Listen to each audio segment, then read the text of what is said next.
Hey guys, welcome back to another video on the channel, and today we are going to be doing our Euro 2020 predictions. Now we're now 3 days out from the start of the tournament, which is a year delayed. Now I did a trailer for this, which I'll do a little promo for now, but do go check out the rest of the video.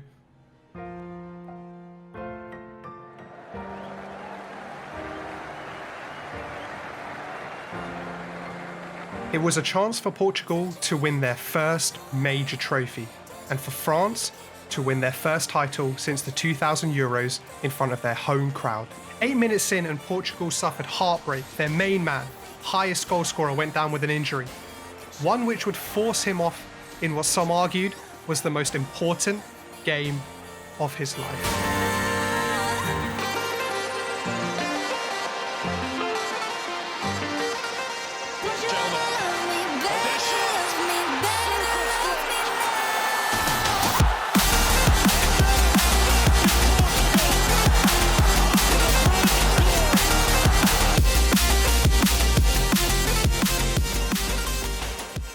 The European Championships this summer will be postponed until 2021.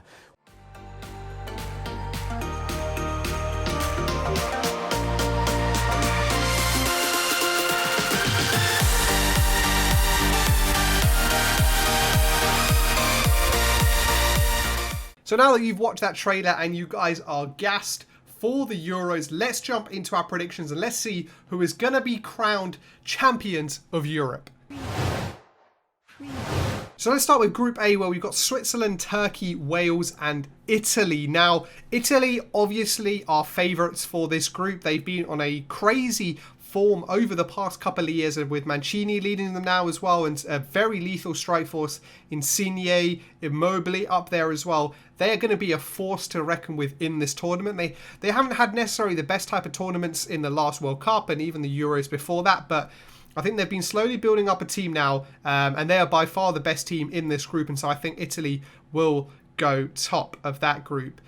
Turkey, I think, will finish second, and I think that will largely be down to their defence, which is fairly solid. They've got some players now with some really good experience, Soyuncu being one of them, Kabak, who's had a whole season or half a season now playing at Liverpool in the top league against top players, but also because of their strike force, and mainly that's down to Burak Yilmaz. He had an absolutely fantastic season in Liga 1, and I really think he'll carry on that form into the Euros, and I've got him in my fantasy team as well. I'll show you my fantasy team at the end of this video, so make sure you guys stay tuned for that. But I do think Turkey will finish second in this group.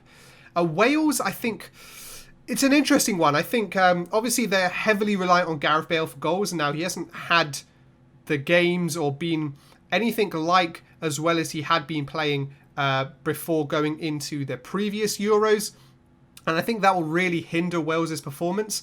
I think they don't really have any other kind of key goal scorers. I think their squad overall is probably a little bit better. Nico Williams, obviously from a Liverpool perspective, playing there. Harry Wilson now is a big part of the team.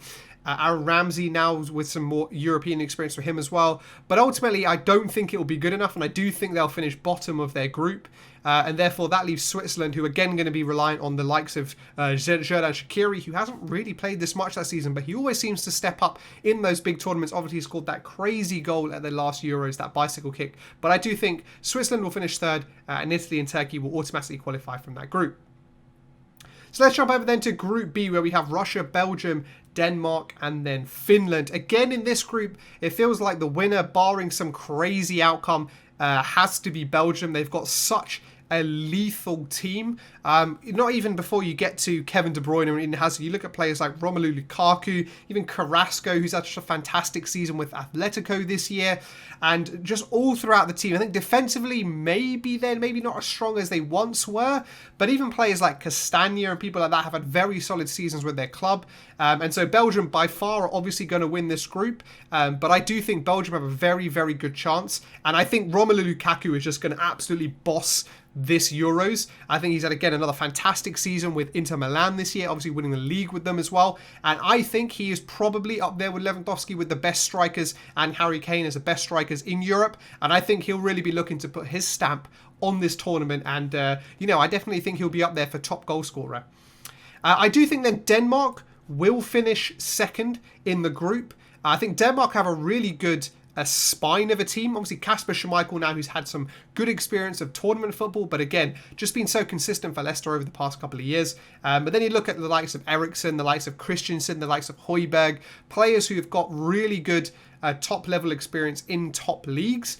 And I think ultimately that will benefit them and will push them through in this group.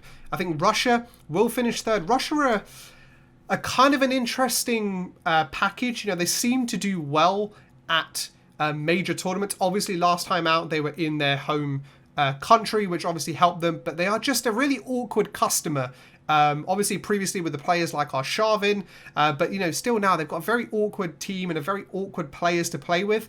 So I do think they'll be there or thereabouts, but I think they'll miss out. But we'll see, get to the end of this group stage and we'll go through the third place teams who do progress as well. And then Finland, I think, are pretty poor. I don't really know too much about Finland, but, you know, Timo Pukki can only do so much. It will be great to see him in the Premier League again next season. But yeah, I think Finland are going to be the whipping boys of that group. So then we move on to Group C, where again it feels like the team that are going to win this group has to be the Netherlands. Memphis Depay has had another really good season. They've got some very good talent. Frankie de Jong, again, a fantastic player. Matthias de Ligt in the back. Even though they're missing Van Dijk, who I think would have made them real contenders for the Euros, I don't think they will be that. But I think, you know, they've still got some very, very good players. That midfield is great, even with players like Gravenberch in there as well. So they do definitely pose a very big threat throughout the tournament, but I don't think they'll have too many problems in their group. Ukraine is who I think are going to finish second in this group. I think they, again, similar to Russia, are kind of just awkward customers in these major tournaments. Obviously, big players like Zinchenko and Yarmolenko have got Premier League experience, but also, again, kind of seem to step up on the big stages I've seen from the qualifiers. And just generally, Ukraine seem to step it up in major tournaments. We've seen them do it in the past. And I think they'll do it again this time round. And that inevitably leads Austria to, I think, finishing third. They looked fairly average in the England warm-up game that they played against Austria. Sabitzer, again, a key player for them, as well as David Alaba. But I think they lack goals up front. I think that's their problem. And defensively, maybe they're not as strong as they would like to be. And then North Macedonia, I think, will finish bottom because it's their first tournament. They'll make some mistakes. They haven't got necessarily any players that will stand out, and I would expect the likes of Netherlands, Ukraine and Austria to roll over North Macedonia fairly easily. So then we move to Group D, where England are, and this would be a very...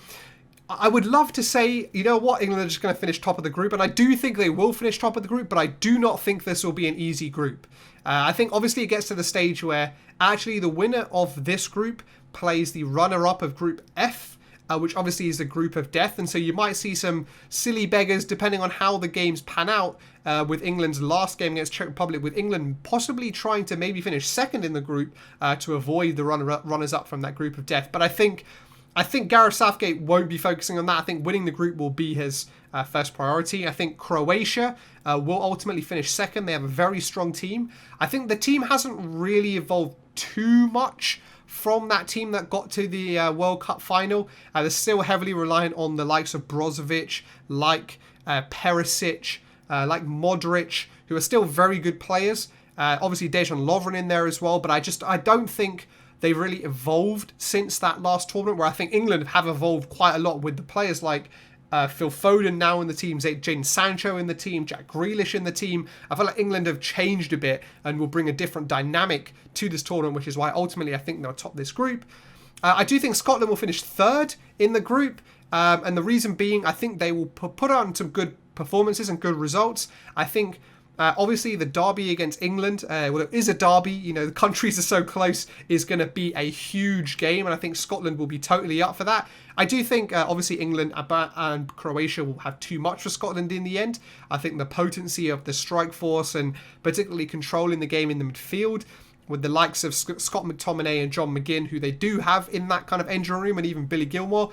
But they are good players, but I think ultimately the better teams in this group, and if they do progress, that midfield will get overawed. And I think particularly defensively as well. On that left-hand side, they're really blessed with Tierney and Robertson, but I think just across the kind of defence, they might struggle with. And obviously up front, they've got the likes of Che Adams up front. But again, I think they're average strikers, and I think we're possibly giving them too much respect if we think they're going to do really well in a tournament like this, which obviously leaves then Czech Republic to finish 4th in this group. Now, I do think it could be hit and miss with Scotland and Czech Republic. Czech Republic do have, again, some big threats. Premier League, we've seen Thomas Souček this season be so critical and score so many goals from set pieces and free kicks and headers and things, and so he will definitely be a problem for many defenses. And I think if England miss Harry Maguire, for example, in that game, I think that could be a real problem as well. He's really dominant in the air, Thomas Souček. But I think ultimately Czech Republic, from those days of kind of Nedved and Barros and all those types of players and Jan Koller, I think they're just not that team anymore. I think if it was that team, then yes, obviously Czech Republic could do a lot better, but I think they are not going to do as well, and ultimately will finish 4th at Group D. So then we move on to Group E, which is again a little bit more interesting, where the winner isn't maybe as clear cut. I think ultimately, though, I think Spain will finish top of that group. They've been so indifferent between the last Euros, the World Cup and this Euros, with lots of changes in the team. Alvaro Morata kind of being their main striker, and players like Thiago and not necessarily being as well, and obviously they're missing Sergio Ramos.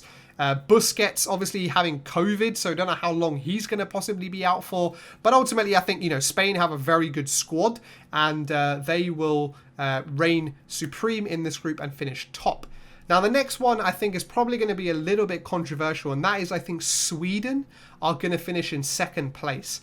Now, I think a big reason for that, obviously Ibra's not going to be playing because of his injury, but I think they've got a really good kind of pedigree when it comes to competitions and major competitions. And I think a big player to watch out for would be Alexander Isak.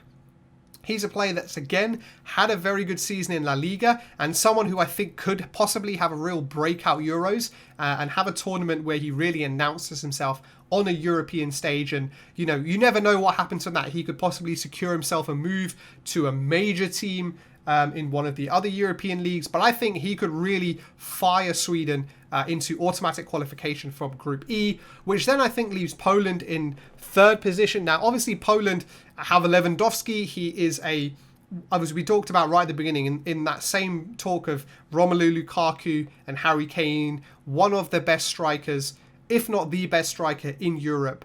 However, I think what he lacks at Poland level, which he has at Bayern Munich, is that team around him. He has the likes of Gnabry, Sane, Muller, Kimmich, just feeding him, just putting him in fantastic positions, getting those chances in the box where he's so instinctive and so predatory that he can just slash the goals in, swivel, get those shots away. But I just don't think he's going to get that service with the Polish team around him. I think Arkadiusz Milik, again, is going to be probably the main player who's acting as that kind of second striker, if not kind of attacking midfielder, who's going to be trying to get those balls into Lewandowski. But I don't think he'll have enough firepower to get them into the knockout stages, automatically at least. And I think defensively, they're a little bit frailer than they were in previous tournaments, and that's why I think they finished 3rd position. And then Slovakia finishing 4th position again.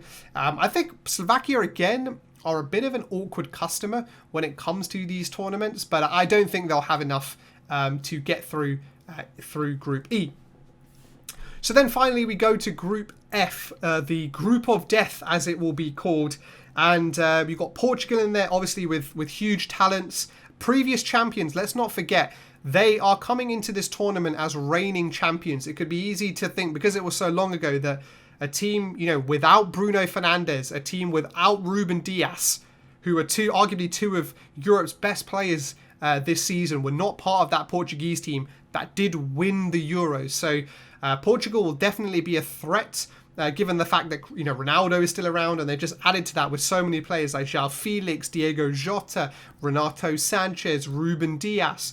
Jose Font, who had a fantastic season with Lille as well. So Portugal are going to have, I think, a very good tournament, and I think people possibly underestimating them will be rudely awakened. But ultimately, I think they're going to finish 2nd in this group. I think France will have too much. I think France have just taken on steps and strides since they lost in that final to Portugal, obviously winning the World Cup.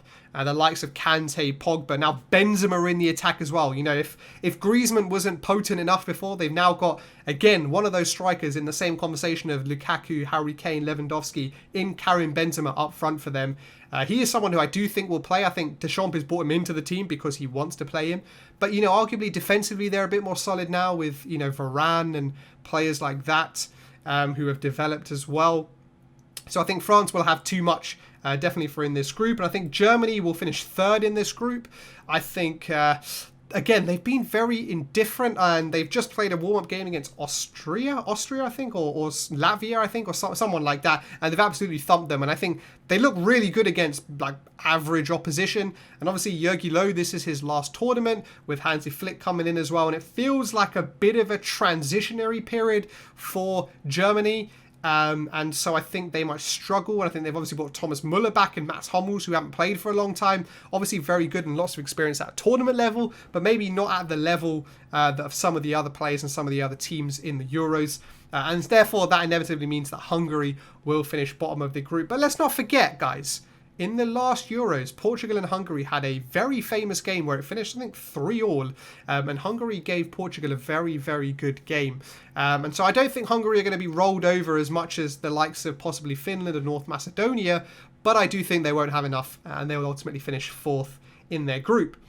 So then we have the bit that is always a bit confusing about how the Euros work. And that is that 4 best third team places will actually also go through to the knockout stages, and this will be based on points. So it'll be important for those teams that finish third, who maybe can't get automatic qualification, to still try and win or draw to make sure they get themselves in the best possible position. I think if the points are equal, then it goes to like goal difference or something. But look, based on our predictions, we've got Switzerland, Russia, Austria, Scotland, Poland, and Germany in here. And so the 4 teams, I think Poland and Germany will go through. I think Russia will also go through. As I said, they're awkward customers in tournaments. And I think, you know what, I'm going to put Scotland in there. They've got games at Hampden Park. And I think particularly against Czech Republic and Croatia, they will put on a really good fight. And even against England, that game will be so intense that I think they possibly could even get something out of that game as well. And so I think, yeah, Russia, Scotland, Poland and Germany will be the 4 third place teams that will proceed to the next round. So let's go on then to the knockout stages, which is where it gets a bit interesting. So this is where we get some very juicy games. And first up, we've got Belgium versus Germany, which will be a huge match, which I think will be in Seville. Okay. Belgium, obviously, we talked about Lukaku. I think by this point in the tournament will have been warmed up, bagged himself at least 3 goals, I think, in the group stages against a Germany team which we've talked about are in kind of transition, and ultimately I think Belgium will have too much for Germany in this game. And then Italy and Ukraine. We talked again at the beginning of this video a bit about Italy and how their attack in particular, very, very potent, some fantastic plays, but also defensively they got that experience with the likes of Bonucci, the likes of Florenzi in their team as well. And I definitely think they'll have too much for a Ukraine side that I think will just be happy to get to the knockout stages in the competition. Next we have France and Russia. Russia, obviously, as we said, awkward customers, but will probably get through in that 3rd place. And France are going to have too much. I think they're so rigid and solid defensively, even with Hugo Lloris in the back, who isn't necessarily the best goalkeeper, but is solid enough for France. But that attack they have with Coman, they have with Griezmann, they have with Benzema, it's just, you know, they have an absolute vast amount of riches up front. And, you know, they will 100% have too much for Russia. Croatia, Sweden. Now, this could be a very, very interesting game. Croatia, obviously, a lot more experience in the knockout stages of major competitions, particularly going back to the World Cup. But Sweden, who I said are going to have a very good competition, I think. Definitely, I think Alex has talked about Alexander Isak, but I think they're just a very solid unit. And I actually think they might pull off a bit of an upset here. I think Sweden may actually beat Croatia and progress into the quarterfinals. Spain versus Scotland, again, could be a very interesting game. Scotland, I think, would be very happy to just escape the group stages. But I think at this stage, against a Spain team who will be able to control the ball really well, just hog the ball in midfield, 100% would win that midfield battle. I think I can only see really one victor in that round of 16. And so Spain will go through to the next round. And then we have the infamous Euros game. It feels like England and Portugal are like magnets. They just get attracted wherever they play. And this could be a huge game. Obviously, lots of Portuguese players play in England, but the likes of Bruno Fernandes, Diego Jota, Ruben Dias, Nelson Semedo. And so obviously there'll be a lot more familiarity with how Portugal play. But obviously still the likes of Renato, Cristiano Ronaldo, João Felix, who have a lot of international experience and European experience as well. But let's not underestimate England. I know as English fans, and you guys might call me biased a little bit, but we often look at our team with too much criticism, I believe. We have some very, very good players with the likes of Jack Grealish, Phil Foden, Harry Kane, who is up there with the best strikers in Europe and in the world. And we shouldn't forget that. We're often fear these teams like Portugal, but we have to understand that those teams fear us as well. And I think sometimes maybe they don't fear us as much, because we don't necessarily believe in ourselves so much. Portugal have got Ronaldo, they've got Bruno Fernandes, they really believe in those players. And I think England would do really well to really kind of get behind and believe in the players we have, because we do have a very, very good team. Obviously, I think the issue is we're kind of a little bit top heavy in terms of our talent and the way our squad is faced. And, with Ben White now being called up into the team, I definitely see Ben White playing in the tournament at some point. And so defensively, particularly if Harry Maguire doesn't recover, it could be a little bit ropey for England. But I do think in this game we will have too much for Portugal. I think that attacking trio, or whatever formation Gareth Southgate plays, will be too much for Portugal, and we will knock out the reigning champions of Europe, and progress to the quarterfinals. Netherlands versus Poland could be a very, very tasty and interesting game. One game that I think ultimately the Netherlands will come out in. I think up front, with the likes of Depay, they're going to have too much, and defensively, the likes of De Ligt are going to have just too much to keep Poland out, and I think Netherlands will progress. And then Turkey, who I think are actually going to do really well in this competition. I think, as I talked about at the beginning, they've got a solid base, and they've got one of the most informed strikers in Europe this season in Burak Yilmaz, and I think they'll have too much for Denmark. And actually, let's move straight on then to the quarterfinals, and I actually think Turkey will have too much for Netherlands. Strangely as you might think, but I think that just Turkey are going to be, I said it again, but I'll keep saying it again, an awkward team to play. One that is solid at the back, one that will score goals. Yilmaz takes free kicks as well, so that those set pieces will be problematic for others as well. And I think Netherlands will come undone. And so I see Turkey progressing through to the semi-finals. And then Spain versus England, a very, very interesting quarter-final. I think it will be, England have played Spain a couple of times throughout the last couple of years, and England have actually done very well against them, soaking up their pressure and hitting them on the counter-attack. One, I think a friendly or a Nations League game from a couple of seasons ago really comes to mind, where I think Raheem Sterling and Harry Kane just really hit them on the break. And actually, which is why I think England will do well.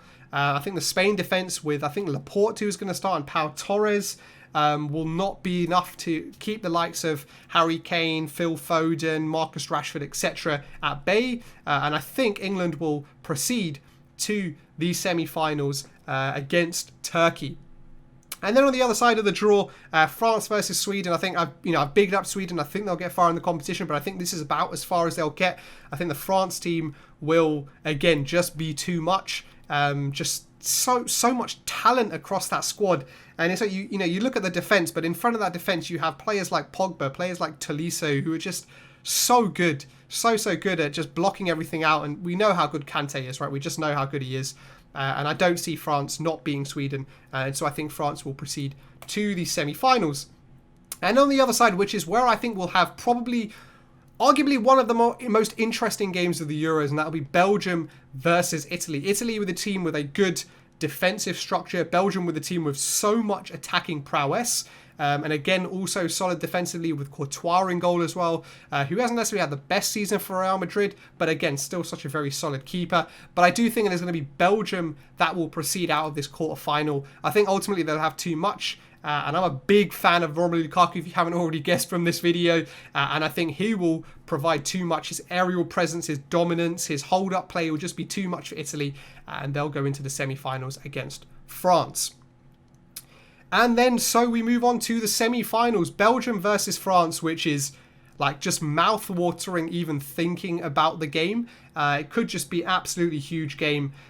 Two teams that obviously know each other very well. Lots of players play together, and they all play in many of the big leagues around Europe. But I do think, as I've talked about, France are going to have too much. They've got the experience of getting this far in competitions. Belgium, obviously, at the last Euros, fell at the quarterfinals hurdle against Wales, which was very unexpected. And so maybe some of the memories of that won't help them as well. And so I think France will be the ones out of that semi-final to proceed to the final. And then the second semi-final, which probably many people, watch many prediction videos, probably wouldn't have this as a semi-final, but England versus Turkey. Again, probably if this semi-final happens, I think we will be growing crazy as England fans. But I do think England will have too much. I think that creativity up front will be too much for the likes of Turkey. I think it will be a problematic keeping the likes of Yilmaz and Cengiz under control, but I do think England will progress into the final. And again, you guys are probably going to call me biased, but hey ho, I think I'm genuinely kind of evaluating this on what I've seen. Obviously, I've seen more of England, but I do think England do have a very good team that with the right self-belief and the right kind of fan support could get very, very far in the competition. But the final itself, which will be held at Wembley, which, don't get that twisted. If England make it to the semi-finals and the final, both of those games, all of those games, will be at Wembley. So that could definitely play into England's hands. We hopefully might have all the fans in the stadium by then as well. Even though it won't be dominated by England fans, just playing in that home crowd in a home environment could very much be an advantage. But against a France team who have lots of experience in the sharp end of competitions, I think ultimately we'll have too much for England, and France will win the Euros. Getting payback for that Portuguese defeat, which they probably think they shouldn't have lost it in extra time to that Eder goal. But I think France will win. I think it will be a close final, but I think France will ultimately have too much for England. I think from an England perspective, making it to a final would be huge. I think that will really show progress from the semi-finals that we made in the World Cup. And I think by then there's a lot of doubt about Gareth Southgate. I think if we do make it to the final, I think he will have shown again that he is the right person to lead England at major tournaments. And I think as it gets to this stage, all of that talk around the way Gareth Southgate plays, etc., just kind of falls out the window. And if we're playing well and we're getting the results, everyone forgets about everything else. But that is it, guys, for this episode. We're now, as I said at the beginning of the video, just 3 days away from Euro 2020 starting in 2021. It sounds a bit weird, but hey, I'm super excited for it. Let me know what predictions of mine you agree with or you disagree with, or who you think the standout players will be. I'll quickly show you my fantasy team as well, so you guys can join that. I will leave a link down below to the link to my Discord league that I've created. So if you do want to join that, make sure you click the link down below. But we've got Harry Kane, Romelu Lukaku, and Burak Yilmaz. I bigged up those three so much in this prediction video, so they had to be in my fantasy team.